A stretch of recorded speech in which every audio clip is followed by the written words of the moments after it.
Hello दोस्तों, Jai Shri Krishna. I hope you all are well. Welcome back to my 51 days Bhagavad Gita challenge. आज है हमारा day 13 और हम स्टार्ट कर रहे हैं चैप्टर 2 का श्लोक नंबर 18। भौतिक शरीर स्वभाव से नाशवान है, यह तत्क्षण नष्ट हो सकता है और 100 वर्ष बाद भी।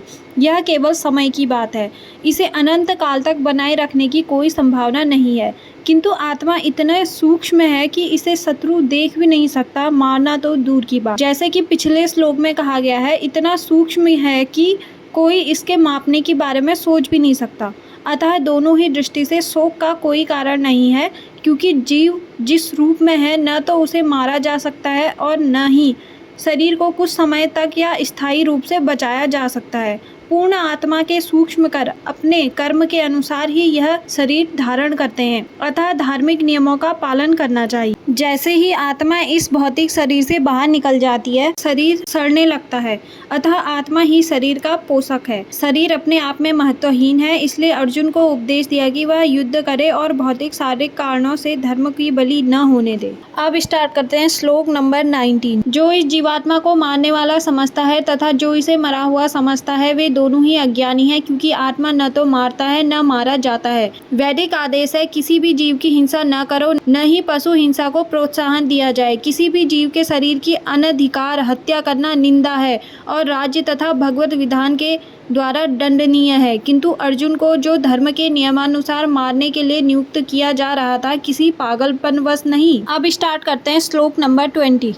आत्मा के लिए किसी भी काल में न तो जन्म है न मृत्यु। वह न तो कभी जन्मा है, न जन्म लेता है और न जन्म लेगा। वह अजन्मा, नित्य, शाश्वत तथा पुरातन है। शरीर के मारे जाने पर वह मारा नहीं जाता। हम शरीर के प्रभाव में आकर आत्मा के जन्म, मरण आदि का इतिहास खोजते हैं। आत्मा शरीर की तरह कभी भी वृद्ध नहीं होती, अतः तथाकथित वृद्ध पुरुष भी अपने में बाल्यकाल या युवावस्था जैसी अनुभूति प्राप्त करता है। शरीर के परिवर्तनों का आत्मा पर कोई प्रभाव नहीं पड़ता। आत्मा वृक्ष या किसी अन्य भौतिक वस्तु की तरह क्षीण नहीं होती। नेक्स्ट है श्लोक नंबर 21। मनुष्यों के विधि ग्रंथ मनु संहिता में इसका समर्थन किया गया है कि हत्यारे को प्राण दंड देना चाहिए, जिससे उसे अगले जीवन में अपना पाप कर्म भोगना न पड़े। अतः राजा द्वारा हत्यारे को फांसी का दंड एक प्रकार से लाभप्रद है।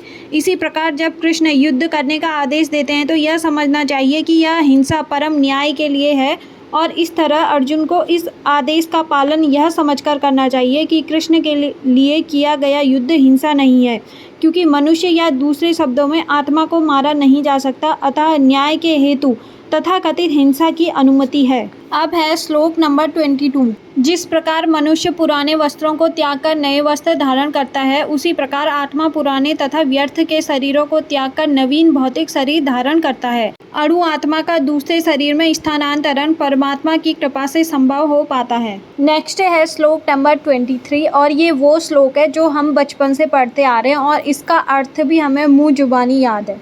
इस आत्मा को न तो कभी किसी शस्त्र द्वारा खंड खंड किया जा सकता है, न अग्नि द्वारा जलाया जा सकता है, न जल द्वारा भिगोया जा सकता है और न ही वायु द्वारा सुखाया जा सकता है।